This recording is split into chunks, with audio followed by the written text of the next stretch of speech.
nderuar vëllezër, duhet ta dallojmë mes atij I cili feston ndrimin e motmotit të regjistruar dhe të evidentuar në një datë të caktuar dhe në mes festimit dhe urimit apo manifestimit të ditëlindjes bazuar në Krishtlindje.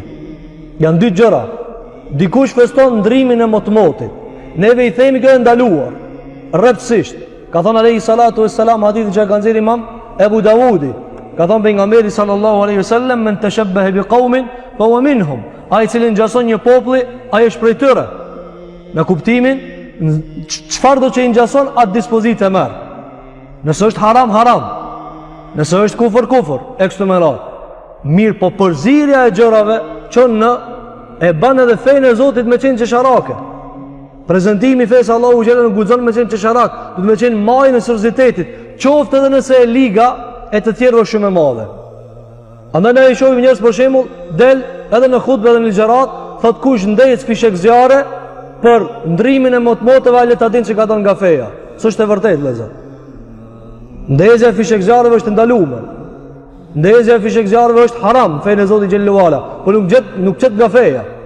Përveç nëse ai e bën me besimin mbi Krishtlindjet. Kjo është meselë tjetër. Por neve, sikur që mrenda muslimanëve festohet ditëlindja e Muhamedit alayhi salatu wasallam e polemizuar.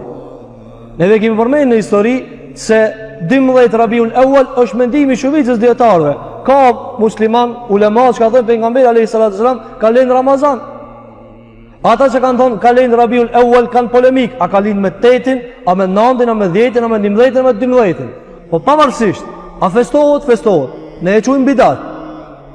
E mirë nëse dikush thot se ky regjistrim I viteve është bën me datëlindjen e Isaut alayhi salatu wasalam, por ky flet në ata se është si pejgamber, jo si ajo çka beson të krishterët. Si mundemi na me janë gjitë këtij se ti ke dalë ka Krishtlindjet? Hasha.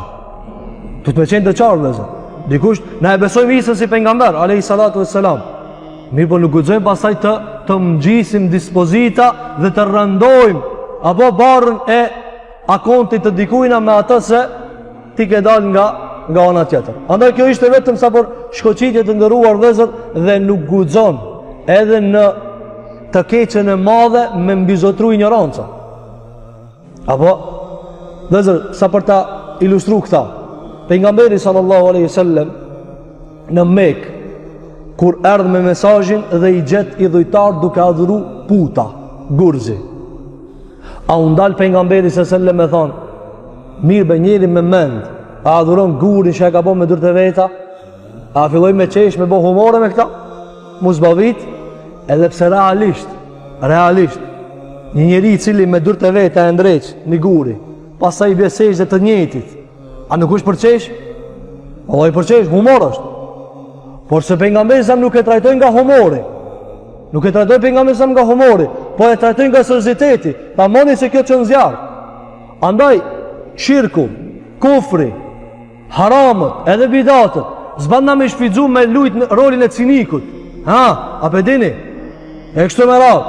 Kjo bidat duke manifestu na ironi ndaj atina. A kështu ka fol Sheikhul Islam Taymije?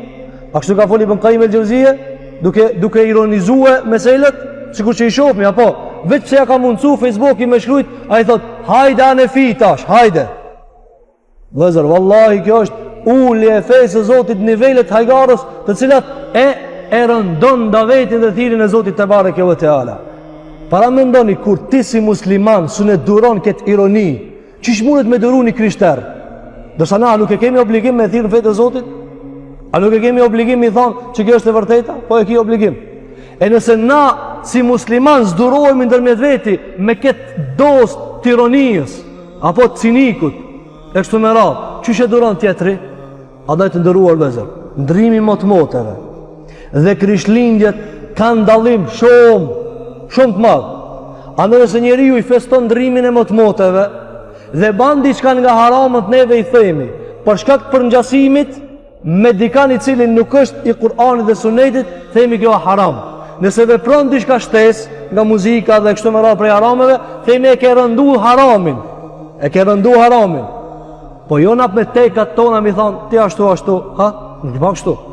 Nëse kjo e bje shpirtin cinik me shpraz një mleft vetin, por se e rëndon fejnë e Zotit Gjelle Gjelaluhu. A dhe kjo ishte një theksim do shta jo për bot demonte dhe kundër përgjigje, por se të ngritemi mos të flasim me cinizëm. Me gjejt atje një fjalë të një djetarit Hanefive edhe me ja u plasu e njerëzve, hajde tash, jo Hanefi, që ka po thoni? Kinë se ki ka ngrit në nivellet e Ebu Hurerës, kinë se ki me Ebu Hurerën ka jetu, jo ndërun, ti jeton me një mes të cili shumica dërmues janë Hanefi. Dhe në Hanefizmin e respektojnë në atë çka është Hanefi, me Ebu Hanifën, Muhammed ibn Hasan al-Shaybani, Zuferin, ekstremera dhe Ebu Jusufin. Normal ajo e cila është shpik dhe është hy dhe është përfshin nga bidatët është mesele tjetër. Po edhe ajo e cila është përfshin nga bidatët, zguxon mu bë objekt tallje. Ja kështu këto çfarë bojnë? Jo, me morsizitet.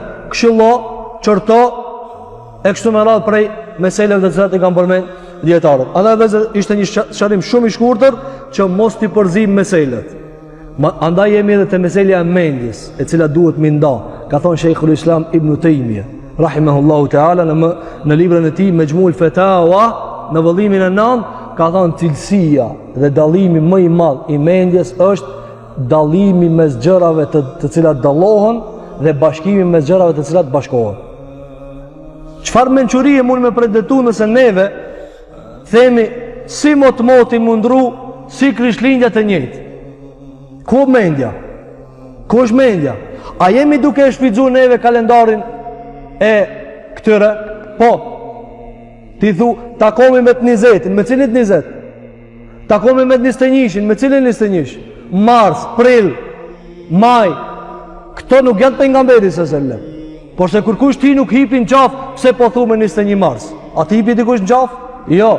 Madje këtë planët i ban me këtë data.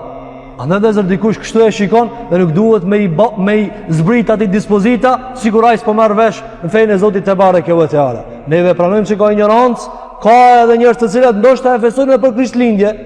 Nuk e kemi përjashtimin apo të pamundshëm. Përjashtojmë. Ky po feston Krishtlindje. Dhe themi ti tani ke tjetër dispozit. Po njëri i cili e feston motmotin, themi ti ke shkel në haram, i po jo ke shkel në kufër. A dhe kjo është një theksim dhe tërheqje vërejtë të cilat duhet që në mesin e muslimanëve të mbahet kontrolli i meseleve.